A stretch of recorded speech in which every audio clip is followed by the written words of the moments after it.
Ransomware is a large threat to macOS.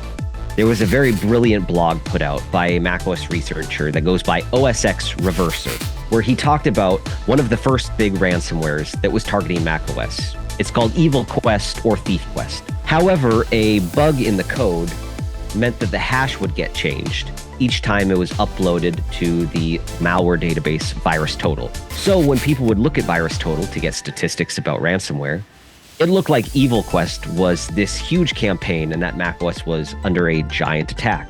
This just wasn't the case. There really is only one sample of Evil Quest out there. Now there are some other malware campaigns or ransomware campaigns that are targeting macOS, such as Lockbit. However, the Lockbit ransomware didn't have any persistence mechanism on macOS, meaning to get it to stop, you could just restart your computer. Now, although we've seen Windows be a large target for ransomware over the years, targeting things like healthcare, city municipalities, the government, and education, we just haven't seen the same scale on macOS. Myth busted. To learn more about Huntress Managed EDR for macOS, visit huntress.com/Mac.